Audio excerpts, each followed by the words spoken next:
কারো কাছে কোনো কিছু চাই না, কারো কাছে কোনো কিছু চাই না।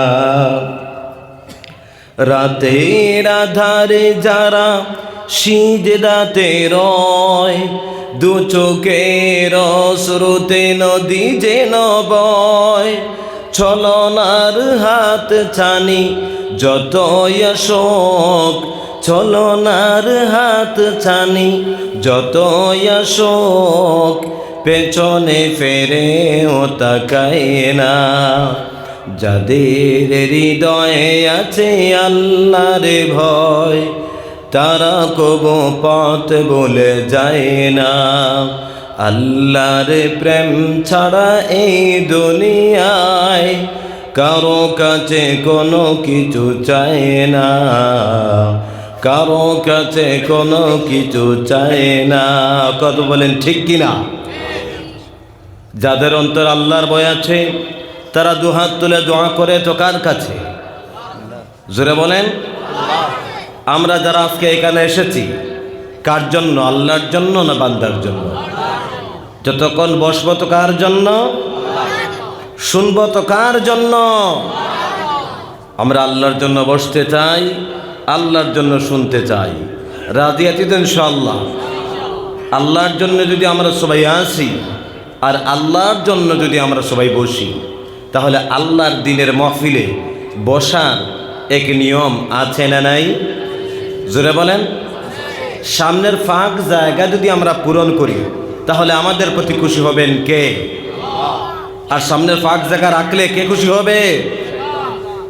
মাশাআল্লাহ, মাশাআল্লাহ। আল্লাহ তুমি দেখতেছ এই কথাগুলা শোনার পর তোমার বান্দারা উঠে উঠে সামনের ফাঁক জায়গা পূরণ করে দিনের মাহফিলের সৌন্দর্য বাড়াইতেছেন। আল্লাহ রাব্বুল আলামিন যত মানুষ সামনের ফাঁক জায়গা পূরণ করতেছেন, কিয়ামতের ময়দানে তোমার হাবিবের সাথে করে জান্নাতুল ফেরদৌসের মেহমান বানিয়ে দিও, বলেন আমিন। মাশাআল্লাহ। আমার আল্লাহ ওয়ালা মুসলমান, আপনারা অত্যন্ত সুন্দর মনের মানুষ, অত্যন্ত নীরব অবস্থায় আপনারা বসে আছেন। কথা বলার আগেই আপনারা আমল করা শুরু করে দিয়েছেন। আল্লাহ যেন আপনাদেরকে কবুল করেন, বলেন আমিন। গত 1 বছর আগে আপনাদের এই জায়গায় এসেছিলাম, সেই 1 বছরের চেহারা আপনারা দেখেছেন। আমি জিজ্ঞাসা করলাম আপনাদেরকে, আপনারা সবাই কি ভালো আছেন? সবাই বলছেন হুজুর ইনশাল্লাহ ভালো আছি, কিন্তু একজন বলেন নাই হুজুর আপনি কেমন আছেন?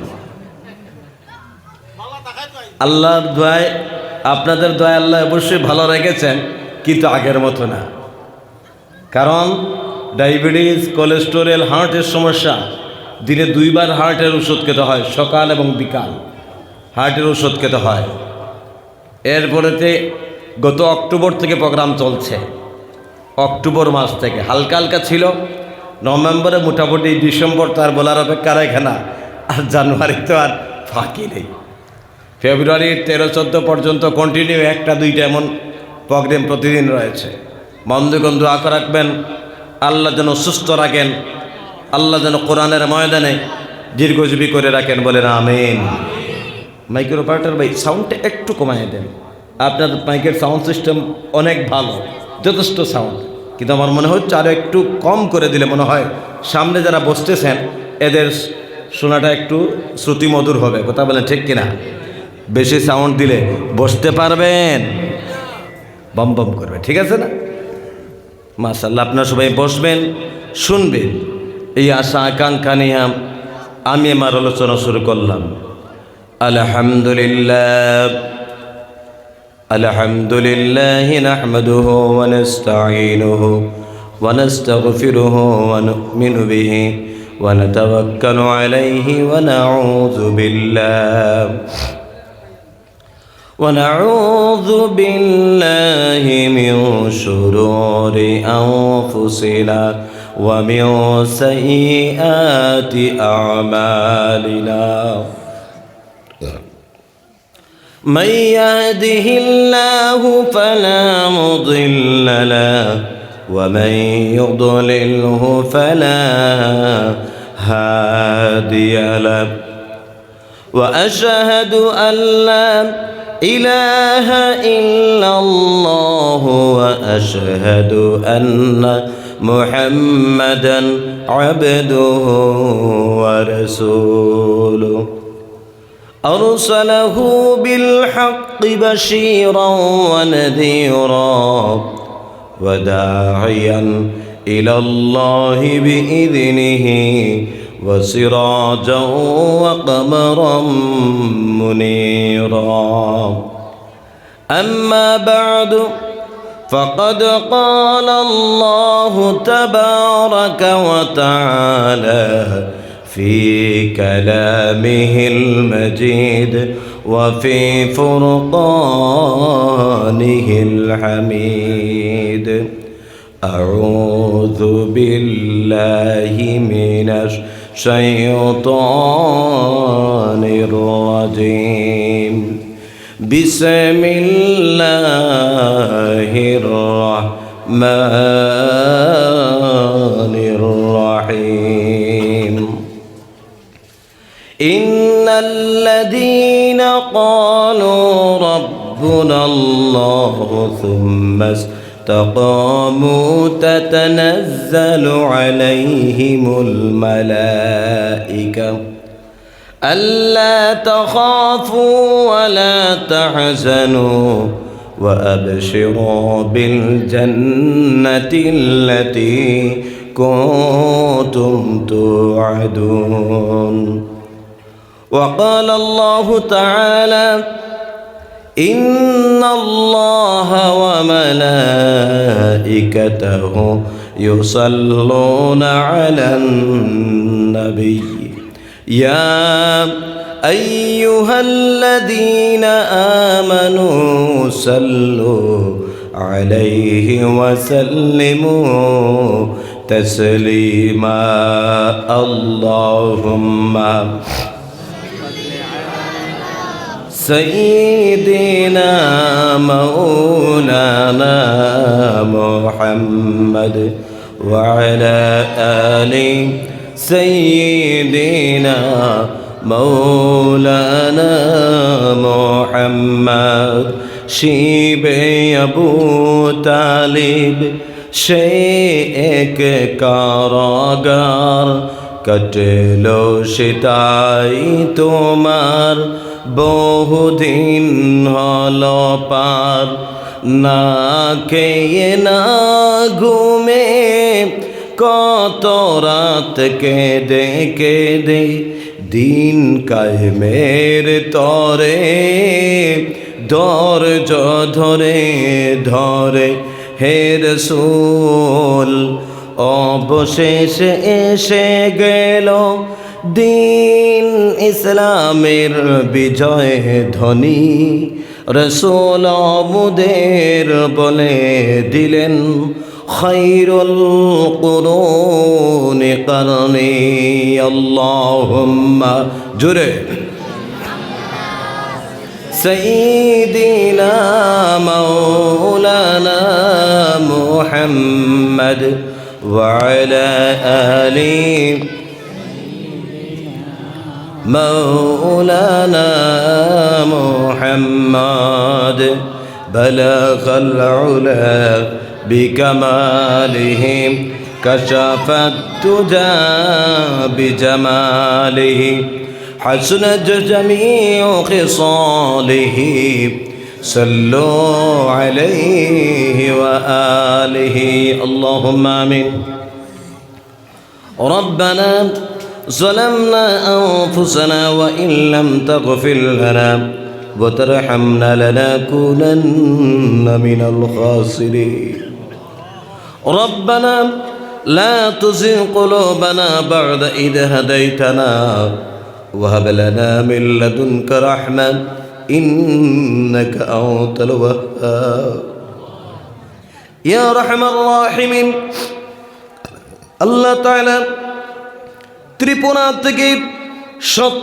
শত কিলোমিটার দূর আছে আল্লাহ রংপুর এক মসজিদের জলসার মধ্যে বসে রাজ দরবারে ভিখারির বেশে দুইটা জোর করলাম আল্লাহ রাব্বুল আলামিন আমাদের এই মাহফিলকে আপনি কবুল মঞ্জুর ফরমান আল্লাহ রাব্বুল আলামিন যিনারা দীর্ঘদিন থেকে পরিশ্রম করে এত সুন্দর দিনের মাহফিল প্রতিষ্ঠিত করেছেন, যারা দান করেছেন, দোয়া করেছেন, আর আমরা যারা বসে আছি, আমাদের সবার ছবিটুকু আমাদের আকারে দরবারে নবীজির খিদমতে আপনি পৌঁছায়া দাও।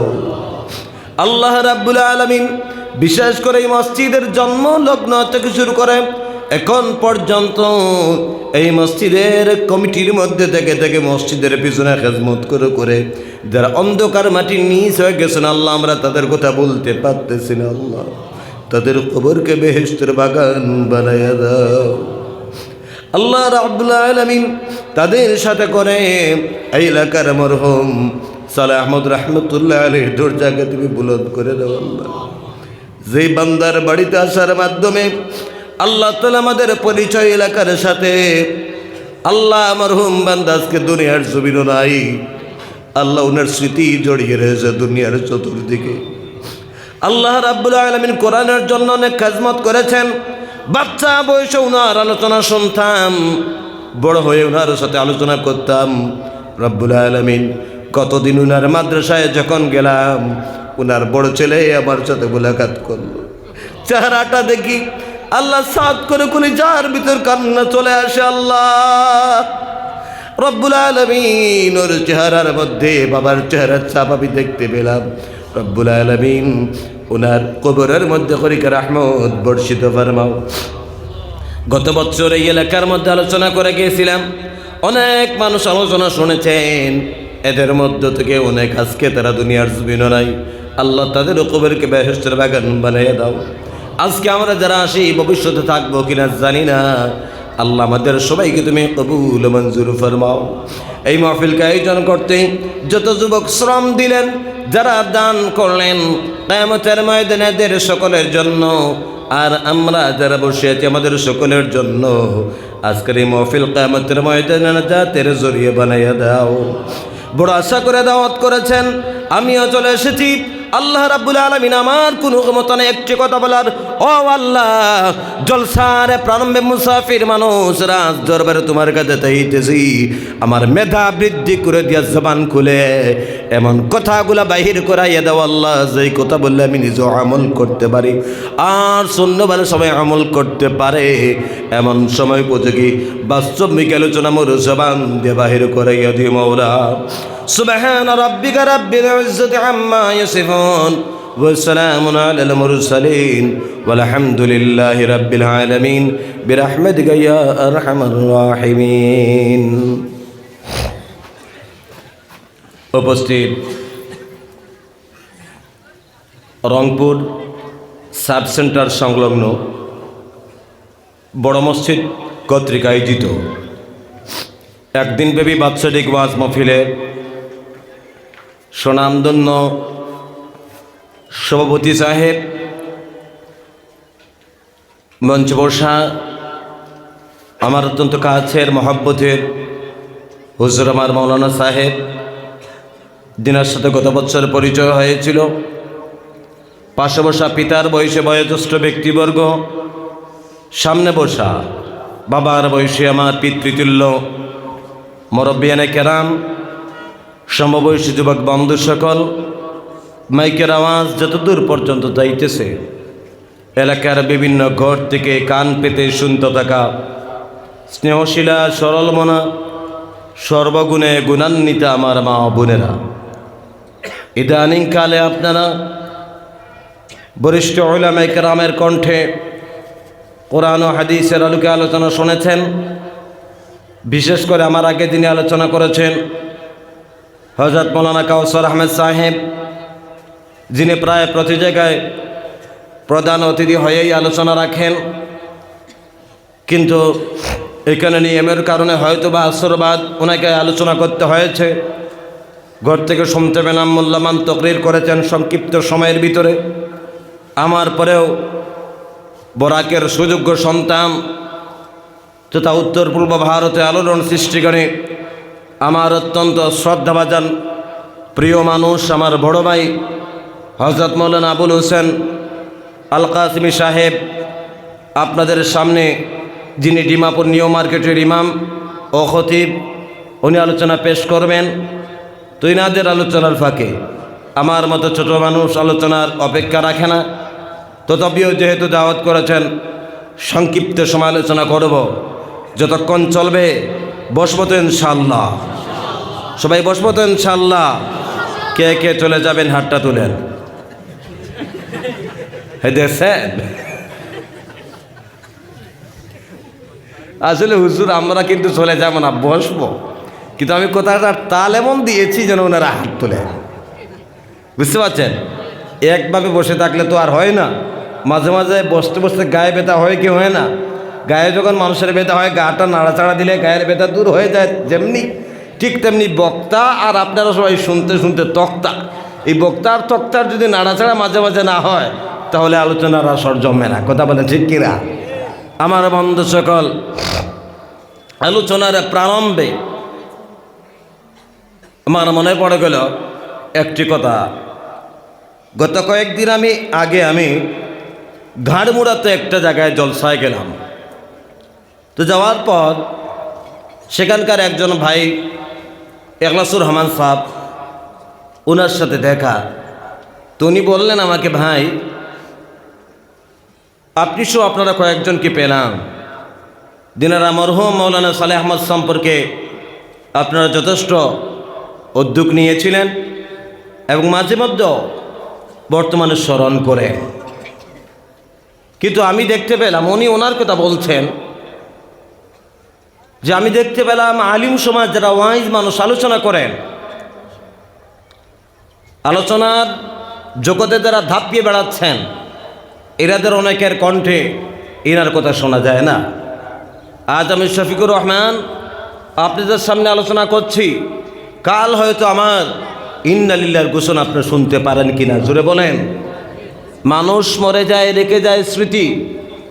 আজ আমি যে কাজ করব, আমি গতদিন আমার পাশে যে হুজুর বসে আছেন সহসভাপতি, ওনাকেও বলেছিলাম, যে কোনো একটা কাজের জন্য আহ্বান করেছিলাম, আপনারা যে উদ্যোগ করেছেন চালিয়ে যান, কারণ মানুষ মরে যায়, রেখে যায় স্মৃতি। আজ আপনারা যে কাজ করবেন, কাল আপনাদেরকে দেখে আরেক দল মানুষ এই দিনের কাজ করতে আগ্রহী হয়ে যাবে।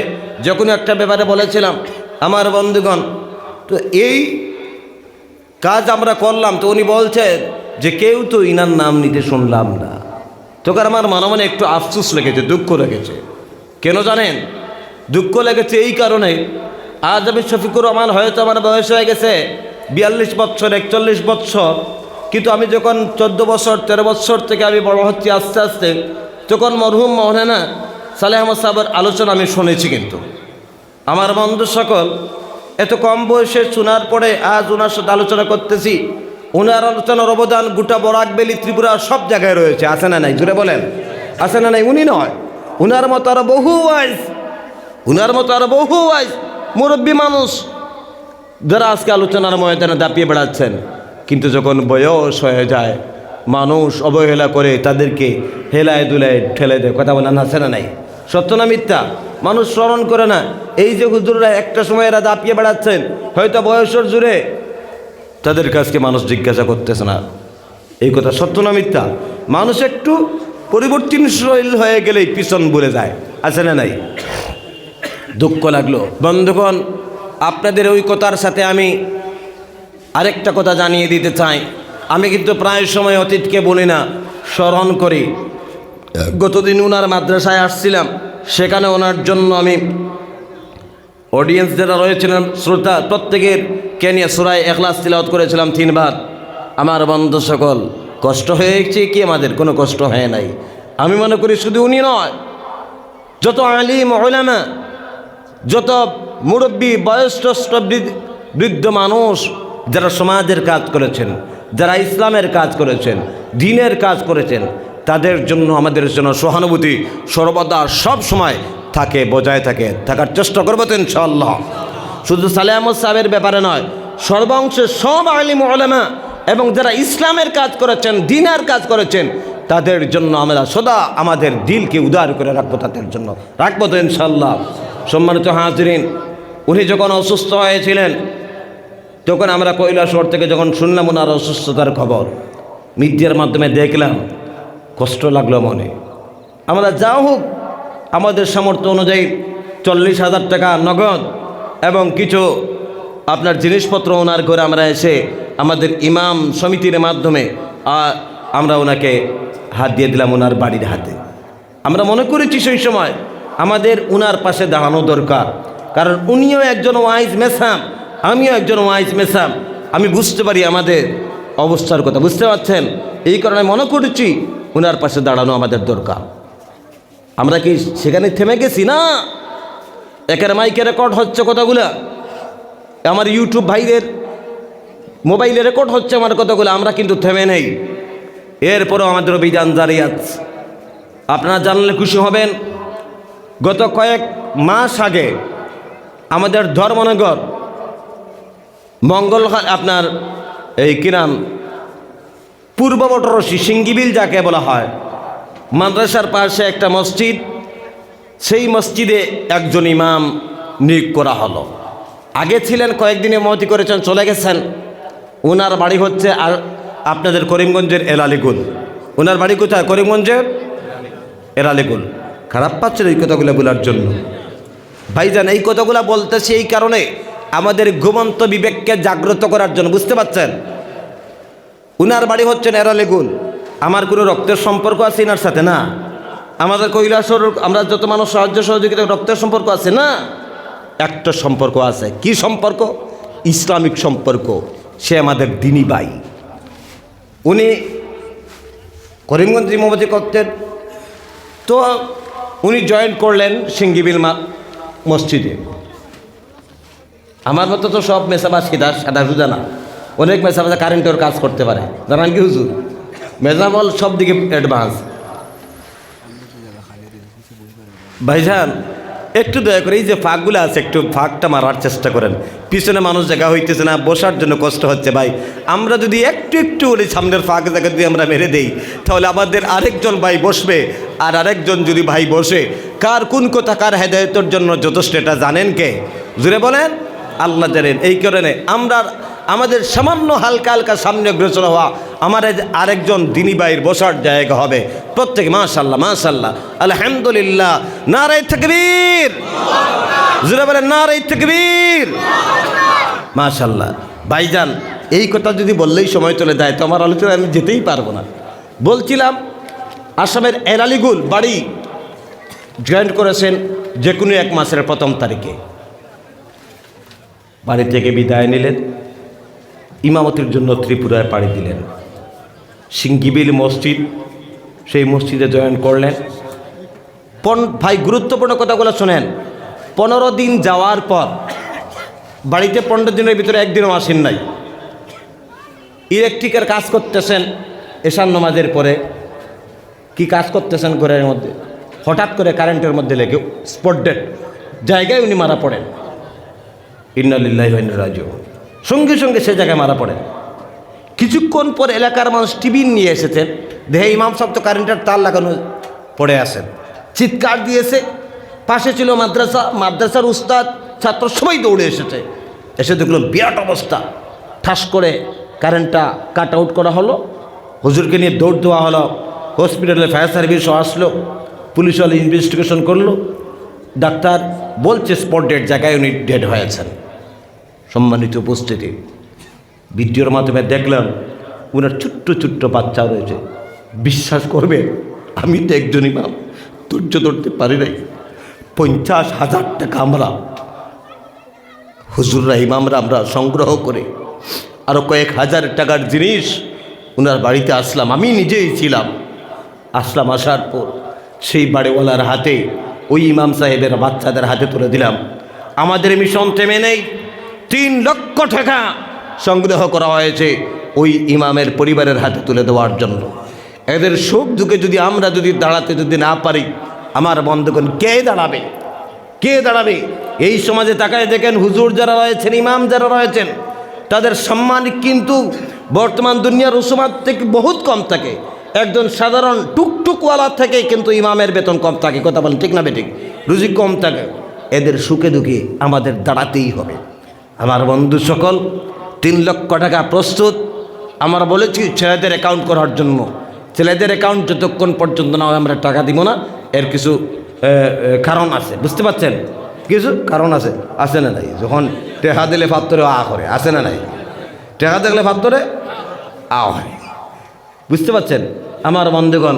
তো এই ধরনের আমি যিনি বলেছেন যে মানুষ স্মরণ করে না, অবশ্যই স্মরণ করে, কিন্তু হ্যাঁ এমন ধরনের বিবেক প্রত্যেকটা সমাজের আলিম ওলামা থেকে শুরু করে সাধারণ মানুষ যারা আছেন প্রত্যেককে আমি আহ্বান করব, আজকের এই রংপুরের আপনার জায়গা থেকে প্রত্যেক যত ওয়াইজ রয়েছেন, যত আলিম ওলামা রয়েছেন, বার্ধক্যজনিত মানুষ রয়েছেন, অসহায় মানুষ রয়েছেন, তাদের পাশে তাদের সুখ দুঃখের জন্য আমরা দাঁড়াতে পারি, এই চেষ্টা করবো ইনশাআল্লাহ। আপনাদেরকে আমি বলবো না এই কথা কেন আমি এখানে উপস্থাপন করলাম, কারণ এখানে প্রবেশ করার সময় আপনাদের এই ওয়াজের প্যান্ডেলের গেইটে যে কোনো একটা দৃশ্য আমার ড্রাইভারের নজরে পড়ে বা আমার যে কোনো নজরে পড়ে। অনেক অসহায় মানুষ এই দুনিয়ার জমিনে রয়েছে যারা কাউকে কিচ্ছু বলতে পারে না, তাদের দিলের ব্যথা আছে না নাই? আপনার আমার টাকা আছে তো বড় লোকের জন্য, আমি হুজুর আমার কোনো অভাব নাই, একবার খেতে পাই না আর একবারের খানা আমার তৈরি আছে, আছে না নাই? আরে হুজুর মাংসর ডায়াবেটিস ডাক্তার না বলছে, কিন্তু এরপর আপনারা জোর করে খাওয়ান কেন? একটু মন খুশি হবে। কিন্তু যে ভুকা রয়েছে, গরিব মানুষ খেতে পাচ্ছে না, মাসের পর মাস একটা দিনে মাংস, তার মুখে আমি একটাবার এক মুঠো ভাত তুলে দিতে পারি না। কথা বলেন ঠিক না বেঠিক? এটা আমার আবেগ না বিবেক? কোথায় আমার আবেগ? এখানে শুধু আবেগ ডাললে হবে না, বড় লোকের কাছে আবেগ ডাললে হবে না। আমার বন্ধুগণ, বিবেককে জাগ্রত করুন। সমাজে যে জায়গায় গাছের আগায় জল দিলে ফসল ফুল ফুটবে না, গাছের গোড়ায় জল দিতে হবে, বুঝতে পারছেন? গাছের কোথায় জল দিতে হবে? গোড়ায় জল দিতে হবে, তবেই সেই গাছে ফলও ফুটবে, ফুলও দিবে, আছে না নাই? এখন গাছের মাথায় আমি জল দিছি যেখানে কোনো দরকার নাই, যেখানে কোনো দরকার নাই সেখানে আস্তা ফায়ার সার্ভিসের মতন পানি দিয়া গাছের মাথায় ফল দিছি, ফায়দা হবে? জোরে বলেন। আমার বন্ধু সকল, সংক্ষিপ্ত কথাগুলা বললাম। ওই মৌলানা যখন কথাগুলা বলেছেন আর আমি এই গ্রামে এসেছি, সেই হিসেবে বললাম আমাদের বিবেক আজ থেকে আমরা জাগ্রত করব। আমার হুজুর বলেছেন, উনি যুব সমাজ নিয়ে একটা কমিটি তৈরি করেছিলেন, সেই যুব সমাজের বহুত লক্ষ্য আছে। আমি আজ রংপুরের সমস্ত যুব সমাজকে একটা বার্তা দিতে চাই, আপনারা কি ঐক্যবদ্ধ হতে পারেন? এই শফিকুর রহমানকে কি আপনারা কথা দিতে পারেন? আজ থেকে আপনারা একটা সংগঠন তৈরি করে এই দুনিয়ার যত মজলুম রয়েছে, এই রংপুর এলাকায় যত অসহায় রয়েছে, এই এলাকায় যত মানুষ, যত আপনার অসহায় আলিম ওলামা রয়েছেন, বার্ধক্য যত জনিত মানুষ রয়েছেন, দুর্বল মানুষ রয়েছেন, গরিব শ্রেণীর মানুষ রয়েছেন, তাদের পাশে আপনারা সংগঠন নিয়ে দাঁড়াবার চেষ্টা করবেন ইনশাআল্লাহ। সবাই আসতে বলেন, করবেন ইনশাআল্লাহ। আল্লাহ যেন সবাইকে সহযোগিতা করার তৌফিক দান করেন, বলেন আমিন। এই আশা আকাঙ্ক্ষা রেখে আমি আমার আলোচনা অতি সংক্ষেপে শুরু করলাম। আমার বন্ধুগণ, আমি আপনাদের সামনে মহান রব্বুল আলামিনের কোরআনুল কারীম থেকে একটা আয়াত তিলাওয়াত করেছি। রব্বুল আলামিন কোরআনুল কারীমের মধ্যে বলছেন, ইন্নাল্লাযীনা ক্বালু রাব্বুনাল্লাহু সুম্মা ইসতাকামু তাতানাজ্জালু আলাইহিমুল মালায়েকা আল্লা তাখাফু ওয়া লা তাহজানু وأبشروا بالجنة التي كنتم توعدون। জোরে বলুন আল্লাহু আকবার, আর আস্তে বলুন আল্লাহু আকবার। আওয়াজ দিয়ে আপনাদের বড় হয় না, আওয়াজ জোরে দেন না, বলেন নারে তাকবীর, আরো জোরে নারে তাকবীর। সবাই গলার মধ্যে যেমন আওয়াজটা আপনার চিপা দিয়ে রয়েছেন। আমার বন্ধুগণ, রব্বুল আলামিন বলছেন, ইন্নাল্লাযীনা, নিঃসন্দেহে যারা, ক্বালু বলবে, রাব্বুনাল্লাহ, আমার রব হলেন আল্লাহ, সুম্মা ইসতাকামু, এবং তারপর প্রতিষ্ঠিত থাকবে। হে রংপুর অঞ্চলের মানুষ, বলুন তো দেখি চিল্লায়া, আমাদের রব কে? আর আস্তে বলেন, আমাদের রব কে? আমাদের খাওয়ানেওয়ালা কে? আমাদের হায়াতের মালিক কে? আমাদের মৌতের মালিক কে? আমাদের বিমার দেন কে? শিফা দেন কে? আমাদের সব করেন কে? আমার সামনে চিল্লায় কে?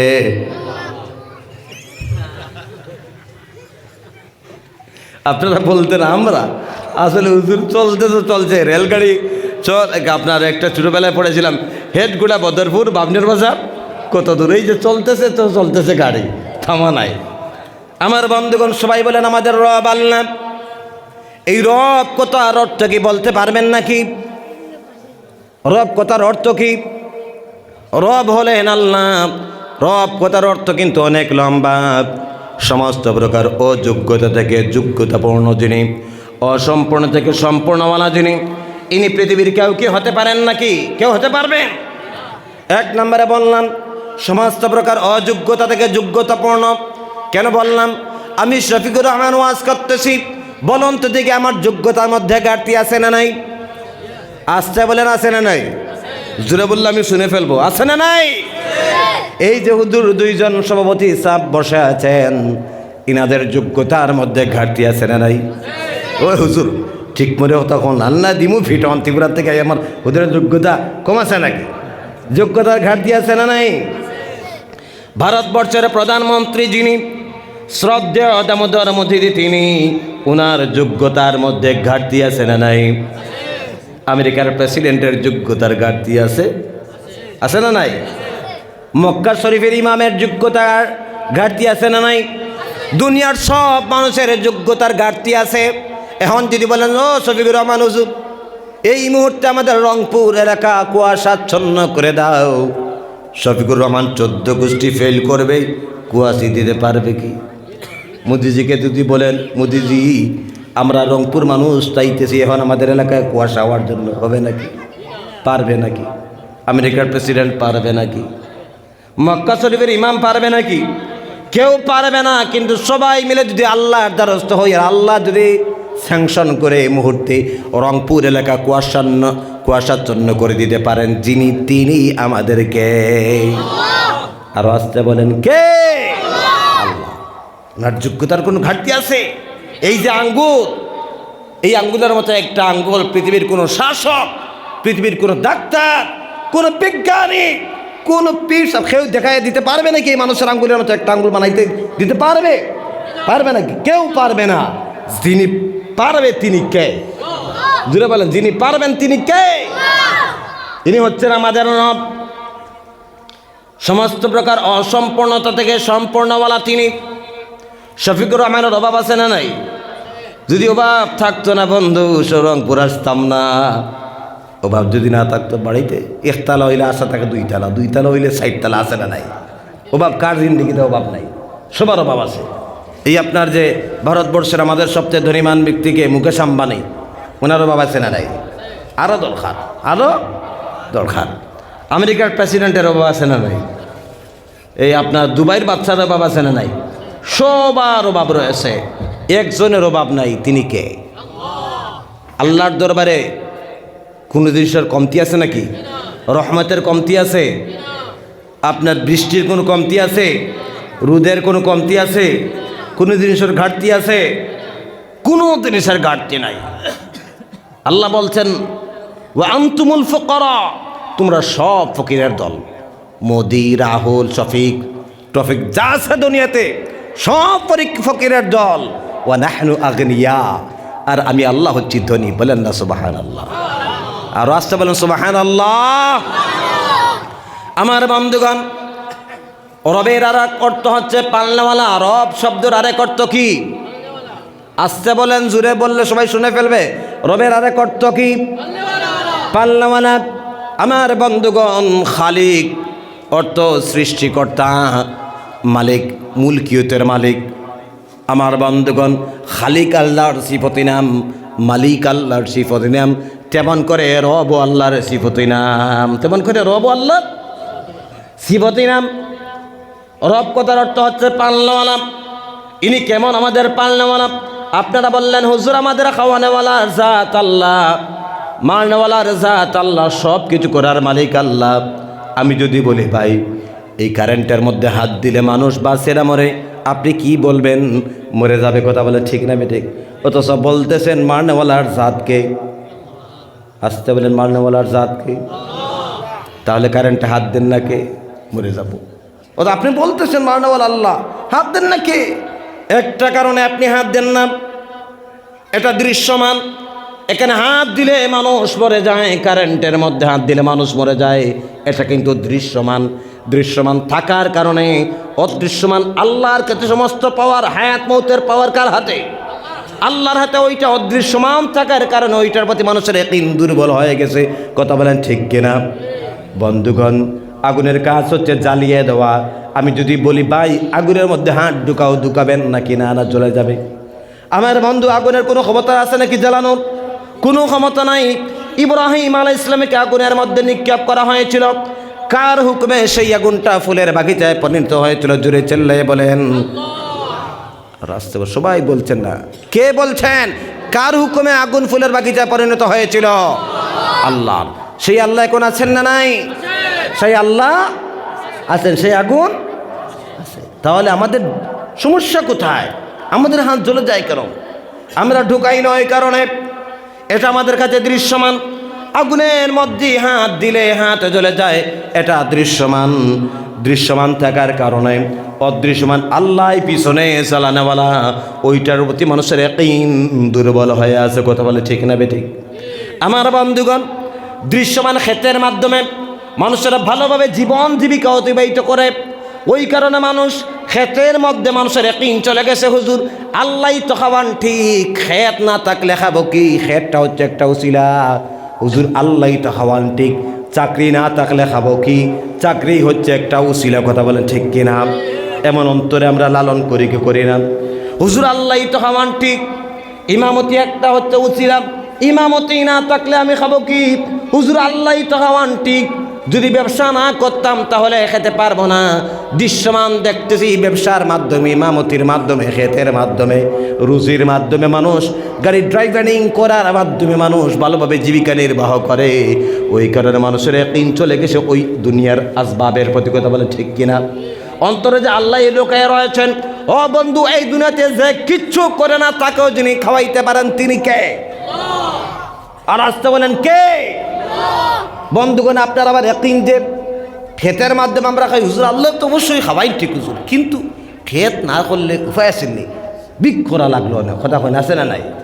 এইবার যদি আমি ক্ষেতে যদি ফসল না পাইতাম, আস্তা বছর উপাস থাকলাম। মানে মাঝে মাঝে দেখা যায় ক্ষেতের সময় ফ্লাট আইয়া সব ক্ষেত পালিশ। এই বছর মনে এই বাড়ির সব মানুষ উপাস থাকই, উপাস থাকই, বুঝতে পারছেন? এই বছর তো আপনার সুন্দর চলে। কে চালায়? শুরু বলেন, কে চালায়?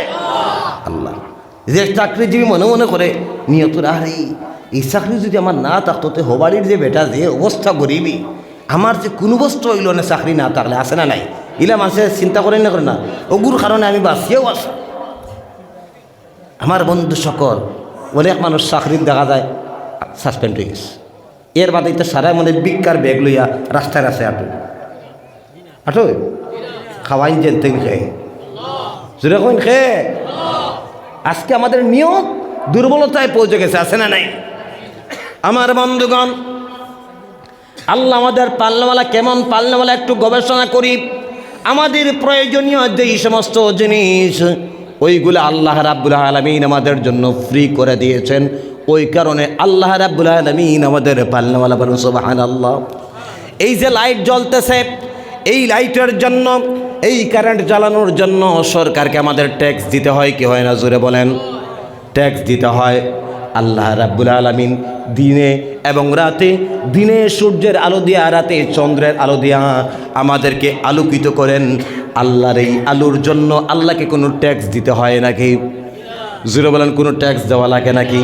ওই কারণে তিনি আমাদের পালনেওয়ালা। আমার বন্ধুগণ, সূর্য আল্লাহ রাব্বুল আলামিন এমন এক জায়গায় ফিডিং করেছেন, এমন এক জায়গায় আল্লাহ রাব্বুল আলামিন ফিডিং করেছেন। সূর্য যদি যে স্থানে আল্লাহ রাব্বুল আলামিন ঠিক করেছেন সেই জায়গা থেকে একটু যদি নড়াচড়া করতো, বন্ধুগণ, এই পৃথিবী শীতল হয়ে যেত, নয়তো মরুভূমি হয়ে যেত। আল্লাহ রাব্বুল আলামিন সূর্যকে এমন স্থানে ফিডিং করলেন বন্ধুরে, যে স্থান থেকে পৃথিবীকে সূর্য আলো দেয়, সূর্যের আলো যদি আল্লাহ ডাইরেক্ট পৃথিবীতে পাঠাতেন, এই পৃথিবীতে কোনো কিছুর অস্তিত্ব থাকতো না, সব জলে সারকার হয়ে যেত। যখন সূর্যগ্রহণ হয় আমরা শুনতে পাই, বিজ্ঞানীরা আমাদেরকে উপদেশ দেন, সূর্যগ্রহণের সময় খালি চোখে তোমরা সূর্যের দিকে থাকবে না। কেন কেন ওই কথাগুলো বলে? তার কারণ সূর্য রশ্মির ভিতরে এত ছোট্ট ছোট্ট পোকা থাকে যেগুলা অণুবীক্ষণ যন্ত্র নিয়েও পর্যন্ত অনেক পোকামাকড়কে দেখা যায় না। ওই পোকাগুলো যখন সূর্য রশ্মি আর আপনার চোখের বরাবর হয়ে যাবে, চোখের মধ্যে প্রবেশ করে আপনার চোখের মধ্যে ক্ষত সৃষ্টি করবে। ওই কারণে বিজ্ঞানীরা বলে খালি চোখে সূর্যের দিকে তাকাবেন না, একটা স্পেশাল চশমা তারা বাহির করে, ওই চশমা দিয়ে সূর্যের দিকে তাকাতে হয়। আমার বন্ধুগণ, আল্লাহ রাব্বুল আলামিন এমন এক পাল্লাওয়ালা তাকায় দেখেন, সূর্যের আলোকে ডাইরেক্ট পৃথিবীর জমিনে পাঠায়া আমাদেরকে শেষ করলেন না, আমাদের উপযোগী করে পাঠালেন। মিনারেল ওয়াটার ছিলেন কি ছিলেন না? মিনারেল ওয়াটার ছিলেন কি ছিলেন না? মিনারেল ওয়াটার কিন্তু প্রথমে পরিষ্কার থাকে না, হয়তো নদীর জল থাকে, নয়তো গুনা জল থাকে। ওই মিনারেল ওয়াটার কি নদী থেকে তুলে ফিল্টারিং করে করে পরিষ্কার করে মানুষের সামনে উপস্থাপন করে মানুষের খাওয়ার উপযোগী করা হয়। যেমন করে আল্লাহ রাব্বুল আলামিন সূর্যের আলোকে ট্রপোস্ফিয়ার, আয়নোস্ফিয়ার, এক্সোস্ফিয়ার, ম্যাগনেটোস্ফিয়ার 4টা স্তরের মাধ্যমে থেকে পরিষ্কার করে করে ফিল্টারিং করে করে দুনিয়াতে পাঠাইয়া প্রাণীকুলের অস্তিত্ব রক্ষা করেছেন। বলেন সুবহানাল্লাহ, আরও আসতে বলেন সুবহানাল্লাহ। ওই কারণে আল্লাহ রাব্বুল আলামিন হচ্ছে আমাদের রব। আমার বন্ধুগণ, আমার বাবার যেই সময় ক্যান্সার, আপনার আমার বাবার যেই সময় মৌতের সময় চলে আসছিল, 2-1 দিন আগে বাবা শ্বাস নিতে পাচ্ছেন না। বাবার আল্লাহর দোয়া পার্টস যেটা রয়েছে শ্বাস লাংস, ওটা দুর্বল হয়ে গিয়েছিল, সক্ষমতা হারিয়ে ফেলেছিলেন আব্বা। তখন ডাক্তার পরামর্শ দিয়েছে অক্সিজেন দিতে হবে। অক্সিজেন লাগালাম, কয়েক ঘন্টা অক্সিজেনের জন্য।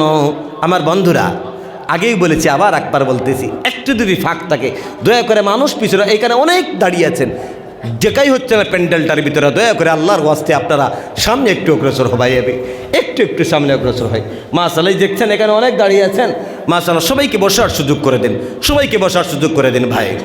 তো বলছিলাম কি, সামান্য 1 ঘন্টা, আধা ঘন্টা, 2 ঘন্টা, 5 ঘন্টা অক্সিজেন যাওয়ার জন্য আমাদেরকে টাকা গুনতে হয়। কথা বলে ঠিক না বেঠিক?